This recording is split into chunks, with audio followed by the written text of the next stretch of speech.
Assalamualaikum warahmatullahi wabarakatuh.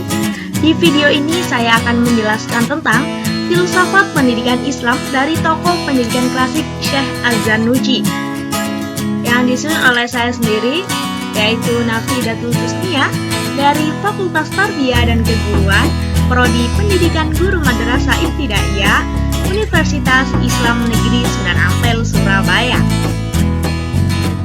Yang pertama, saya akan menjelaskan tentang biografi Syekh Imam Az-Zarnuji. Yang pertama yaitu, nama lengkap beliau adalah Syekh Tajuddin Nu'man bin Ibrahim bin Khalil Zarnuji. Tanggal dan tahun lahirnya belum diketahui secara pasti, tetapi beliau wafat pada tahun 645 Hijriah. Az-Zarnuji adalah seorang sastrawan dari Bukhara dan termasuk ulama yang hidup pada abad ke-7 Hijriah atau sekitar abad ke-13 sampai 14 Masehi. Ia dikenal pada tahun 593 Hijriah dengan kitab Ta'lim al-Muta'allimnya. Az-Zarnuji tinggal di Zarnuj, yaitu nama negeri yang terletak di kawasan Sungai Tigris, Turkistan Timur.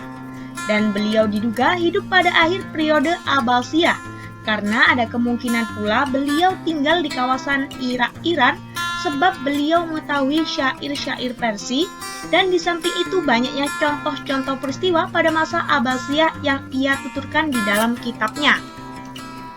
Dan ini adalah contoh dari kitab yang dikarang oleh beliau, yaitu kitab ini telah disyarah oleh Allama Al-Jalil Al-Syekh Ibrahim bin Ismail dengan judul Ta'lim al-Muta'allim At-Thariqah At-Ta'allum. Buku ini sangat populer di dunia pendidikan di Indonesia, terlebih lagi di kawasan pondok pesantren, karena kitab ini dijadikan rujukan utama bagi para santri dalam menuntut ilmu. Dan menurut Mahmud Yunus, kitab tersebut juga memuat kesimpulan, pendapat dan dikuatkan secara khusus pendapat Al-Ghazali. Selanjutnya yaitu konsep pendidikan klasik Syekh Az-Zarnuji. Konsep pendidikan klasik Az-Zarnuji tertuang dalam karya Ta'lim al-Muta'allim. Kitab ini sudah diakui sebagai karya yang monumental. Buku ini telah dijadikan rujukan dan bahan penelitian dalam penulisan karya-karya ilmiah, terutama dalam bidang pendidikan. Dan kitab ini tidak hanya digunakan oleh ilmuwan muslim saja, tetapi juga oleh para orientalis dan penulis-penulis barat. Dalam kitab ini, Az-Zarnuji menawarkan beberapa konsep pendidikan Islam. Konsep pendidikan tersebut antara lain, pengertian ilmu dan keutamaannya, niat belajar, memilih guru, ilmu, teman, dan ketabahan dalam belajar, menghormati ilmu dan ulama, ketekunan, kontinuitas, dan cita-cita luhur, permulaan dan insentisitas, belajar serta tata tertibnya, tawakal kepada Allah SWT, masa belajar, kasih sayang dan memberi nasihat, dan masih banyak lagi konsep pendidikan Az-Zarnuji yang tertuang dalam kitab Ta'lim al-Muta'allimnya. Selanjutnya yaitu tujuan pendidikan. Tujuan pendidikan menurut Az-Zarnuji ada dua, yaitu yang pertama tujuan akhirat. Seseorang menuntut ilmu harus bertujuan mengharap ridha Allah, mencari kebahagiaan di akhirat, menghilangkan kebodohan baik dari diri sendiri maupun untuk orang lain, menghidupkan agama dan melestarikan Islam. Sedangkan yang kedua yaitu tujuan dunia. Seseorang boleh memperoleh ilmu dengan tujuan untuk memperoleh kedudukan, kalau kedudukan tersebut digunakan untuk amar ma'ruf nahi munkar, dan juga untuk melaksanakan kebenaran dan untuk menegakkan agama Allah, bukan untuk mencari keuntungan diri sendiri dan tidak pula karena memperturutkan hawa nafsu. Dengan demikian, niat menuntut ilmu jangan sampai keliru ya. Misalnya, belajar yang diniatkan untuk mencari pengaruh atau untuk mendapatkan kenikmatan duniawi atau juga kehormatan dan kedudukan tertentu. Baik dari gambaran di atas dapat dilihat bahwa tujuan pendidikan tersebut, baik yang bersifat ideal maupun yang bersifat praktis, mencakup nilai-nilai ideal Islami, yaitu yang pertama, dimensi yang mengandung nilai untuk meningkatkan kesejahteraan di dunia. Yang kedua, dimensi yang mengandung nilai-nilai rohani untuk kepentingan akhirat. Dan dimensi ini menghendaki pelajar untuk tidak terbelenggu oleh mata rantai kehidupan yang materialistis di dunia. Tetapi ada tujuan juga yang lebih mulia, yaitu kehidupan di akhirat. Dan ketiga, dimensi yang mengandung nilai yang dapat mengintegrasikan antara kehidupan dunia dan kehidupan ukhrawi. Selanjutnya yaitu pembagian ilmu. Pembagian ilmu menurut Az-Zarnuji dikategorikan 4 kategori. Yang pertama yaitu ilmu fardu ain, yaitu ilmu yang wajib dipelajari oleh setiap muslim secara individual. Menurut Az-Zarnuji, ilmu yang pertama harus dipelajari adalah ilmu tauhid. Setelah itu baru mempelajari ilmu-ilmu lainnya seperti fikih, sholat, zakat, haji, dan ilmu-ilmu lain yang berkaitan dengan cara beribadah kepada Allah Subhanahu wa Ta'ala.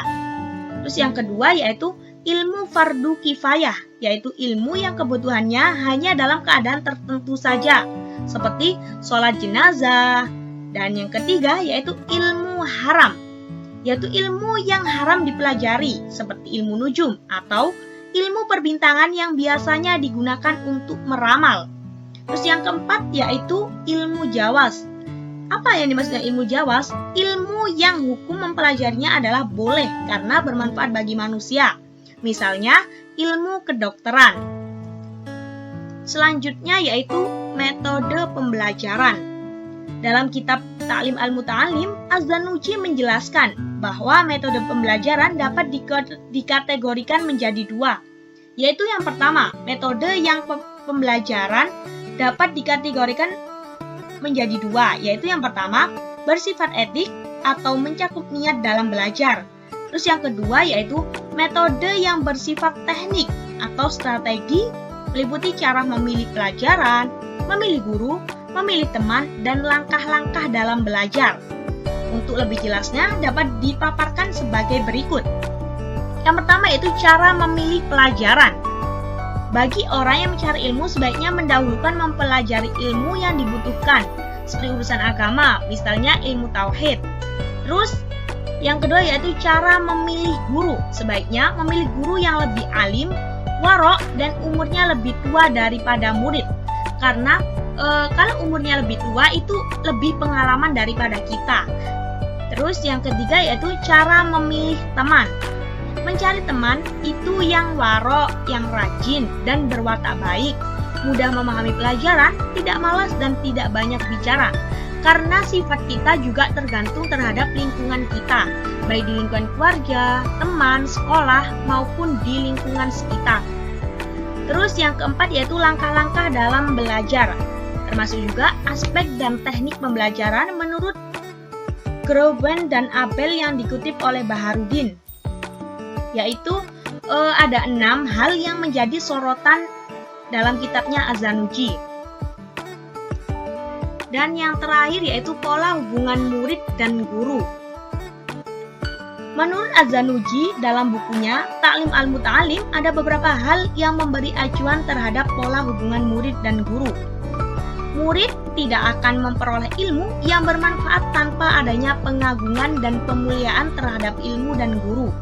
Posisi guru juga sangat terhormat walaupun hanya mengajari murid dengan satu huruf saja. Oleh karena itu, murid harus menghormati guru baik dalam lingkungan formal maupun dalam non-formal. Terus yang kedua yaitu kontekstualisasi hubungan guru dengan murid. Menurut Az-Zarnuji menunjukkan bahwa penempatan guru pada posisi terhormat terkait oleh sosok-sosok guru yang ideal, yaitu guru yang memenuhi kriteria dan kualifikasi kepribadian sebagai guru yang memiliki kecerdasan rohaniah dan tingkat kesucian tinggi. Di samping kecerdasan intelektual, dalam bahasa Az-Zarnuji menjelaskan bahwa guru ideal adalah guru yang alim, wirai, dan beramal soleh sebagai aktualisasi keilmuan yang dimiliki serta tanggung jawab terhadap amanat yang diemban untuk mencapai ridha Allah Subhanahu wa Ta'ala. Jadi berdasarkan uraian di atas, maka dapat disimpulkan bahwasannya Az-Zanuji berupaya membawa lingkungan belajar pada tingkat ketekunan dan kewibawaan guru dalam mengajarkan ilmu. Sedangkan murid sebagai individu yang belajar, seyogianya menunjukkan keseriusan dalam belajar demi mencapai ilmu yang diajarkan oleh guru dalam rangka mencari ridha Allah Subhanahu wa Ta'ala. Dan pola hubungan guru dan murid adalah pola timbal balik yang menempatkan guru dan murid sesuai proporsi masing-masing menuju tercapainya pendidikan yang optimal, yaitu terbentuknya pribadi yang berakhlakul mulia. Jadi, kesimpulan yang dapat diambil dari penjelasan di atas yaitu konsep yang pertama, konsep pembelajaran menurut Imam Az-Zanuji lebih menekankan pada persyaratan akhlak baik pada guru maupun siswa. Terus yang kedua yaitu Imam Az-Zanuji berupaya membawa lingkungan belajar pada tingkat ketekunan dan kewibawaan guru dalam mengajarkan ilmu. Terus yang ketiga yaitu sedangkan murid sebagai individu yang belajar. Seperti tadi yang sudah dijelaskan. Terus dan yang terakhir yaitu pola hubungan guru dan murid adalah pola timbal balik yang menempatkan guru dan murid sesuai porsi masing-masing menuju tercapainya pendidikan yang optimal. Ya, saya Nafidat Nujnia. Terima kasih dan assalamualaikum warahmatullahi wabarakatuh.